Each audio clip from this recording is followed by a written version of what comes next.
पाकिस्तान की नापाक हरकतों को नाकाम करने के लिए भारतीय सेना सीमा पर हमेशा मुस्तैद रहती है। पिछले 4 सालों से लद्दाख में भारत और चीन के बीच गतिरोध जारी है। वहीं चीन के नापाक मंसूबों पर पानी फेरते हुए पिछली घटनाओं से सबक लेकर भारतीय सेना ने वहां पर खुद को काफी मजबूत किया है। साथ ही लद्दाख में भारत की तरफ से लगातार हाईटेक हथियार भी तैनात किए जा रहे हैं। इसी बीच लद्दाख की न्योमा घाटी भारतीय सेना के शक्तिशाली टैंकों और तोपों की दहाड़ से गूंज उठी, जब भारतीय सेना के टैंक और लड़ाकू वाहनों ने दुश्मन के ठिकानों पर हमला करने के लिए पूर्वी लद्दाख सेक्टर में सिंधु नदी को पार करने का अभ्यास किया, जिससे ड्रैगन की नींद उड़ गई है। इस अभ्यास के दौरान सेना के T-90 और T-72 टैंकों ने अपना दमखम दिखाया। सेना के अधिकारियों ने बताया कि इस तरह के अभ्यास आकस्मिक परिस्थितियों की तैयारी के लिए किए जाते हैं। करीब 14,500 फीट की ऊंचाई पर स्थित न्योमा सैन्य स्टेशन में नई हथियार प्रणालियों को जोड़ा गया है,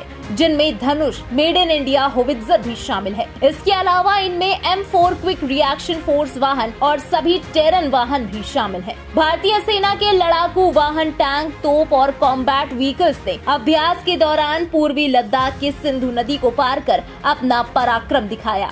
आपके सामने जो उपकरण है वो है 155 mm 45 कैलिबर धनुष गन सिस्टम। ये आधुनिक तोप प्रणाली जो है ये मेक इन इंडिया स्कीम के तहत गन कैरेज फैक्ट्री जबलपुर द्वारा बनाई गई है और ये यहाँ पे पिछले साल से तैनात है। इस गन के बारे में मैं आपको और विशेषताएं बताता हूँ। 4000 मीटर सी लेवल के ऊपर 48 किलोमीटर तक ये टारगेट को सटीकता से भेजने की क्षमता रखती है। इसको ऑपरेट करने के लिए 8 क्रू मेंबर की ज़रूरत पड़ती है। 6 तरीके का ये एम्यूनिशन फायर कर सकती है और बर्स्ट रेट ऑफ फायर में 3 राउंड ये 30 सेकंड में फायर कर सकती है। ये एक आधुनिक गन सिस्टम है जैसा मैंने आपको बताया, और इसलिए इसमें मजल velocity radar, inertial navigation system जिसे गतिविधि नेविगेशन प्रणाली भी कहते हैं, वो सब मौजूद है, जिससे ये सेल्फ ओरिएंटेशन और सेल्फ फिक्सेशन कर सकती है। यानी किसी भी एक जगह से दूसरी जगह जल्दी से मूव करके बिना किसी सर्वे इक्विपमेंट के वापस इन एक्शन आ सकती है। इसी के साथ साथ इसमें ऑटो लेइंग, लोडिंग और फायरिंग की फैसिलिटी है, जिसकी मदद से क्रू का जो फटीग है वो कम हो जाता है और साथ ही साथ रेट ऑफ फायर बढ़ जाता है। अगर आप देखें तो 15,000 फीट समुद्र से ऊपर -30 डिग्री सेल्सियस में ये गन यहाँ पे बिल्कुल सशस्त्र तैनात खड़ी है। ये जो गन है ये बोफोर्स का एडवांस वर्जन इसे कहा जाता है और इसमें शूट एंड स्कूट ये सारी काबिलियत है। जी हाँ, ये बोफोर्स की ट्रांसफर ऑफ टेक्नोलॉजी पे मेक इन इंडिया स्कीम के तहत भारत ने खुद से बनाई है। ये व्हीकल M4 भारत का बना हुआ है। इस व्हीकल को भारतीय सेना में 2022 में शामिल किया गया। इस व्हीकल में टोटल 10 जवान के लिए डिजाइन किया गया है।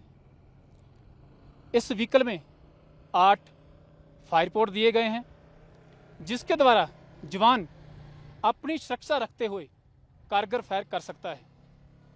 इस व्हीकल के ऊपर ऑटो वेपन के लिए सुविधा दी गई है। ऑटो वेपन को लगा के हम लॉन्ग रेंज तक फायर कर सकते हैं। इस लद्दाख जैसे एरिया में हम इस व्हीकल को 60 से 70 किलोमीटर की स्पीड में चला सकते हैं। दरअसल Dhanush made in India howitzer make in India योजना के तहत जबलपुर की एक गन कैरेज फैक्ट्री में बनाया गया है और ये पिछले साल से यहाँ तैनात है। धनुष मेड इन इंडिया होवित्जर की बड़ी खासियत है कि इसमें 6 तरह के गोला बारूद फायर किए जा सकते हैं। भारत ने इसे मेक इन इंडिया योजना के तहत खुद ही बनाया है। ये बोफोर्स तोप का एडवांस्ड वर्जन है। होवित्जर 48 किलोमीटर तक लक्ष्य पर हमला कर सकता है और इसे पिछले साल ही पूर्वी लद्दाख सेक्टर में शामिल किया गया है। इसके अलावा M4 क्विक रिएक्शन फोर्स वाहनों को भी शामिल किया गया है। इस बख्तरबंद गाड़ी पर माइंस का भी कोई असर नहीं होता। ये 50 किलोग्राम तक IED ब्लास्ट सहन कर सकती है। कठिन इलाके में भी ये वाहन लगातार 60 से 80 किलोमीटर प्रति घंटे की स्पीड से चल सकता है। इसके साथ ही सेना ने पहाड़ों पर चलने वाले ऑल टेरेन व्हीकल को भी तैनात किया है। इससे एक बार में 4 से 6 सैनिकों को ले जाया जा सकता है। इन वाहनों का इस्तेमाल सैनिकों का सामान और उपकरण ले जाने के लिए किया जाता है। ये व्हीकल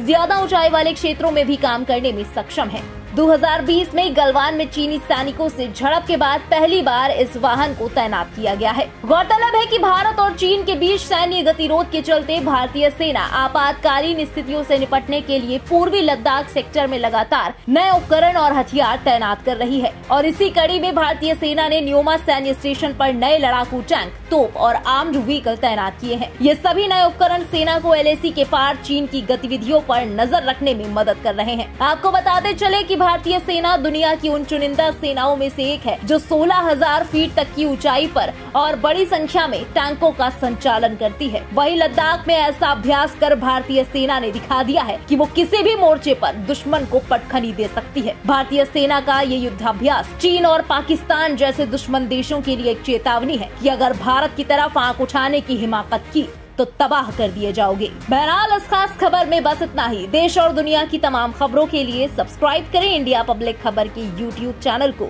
और बेल आइकन दबाएं ताकि चैनल से जुड़ी सारी लेटेस्ट अपडेट्स आप तक वक्त से पहुंच पाएं।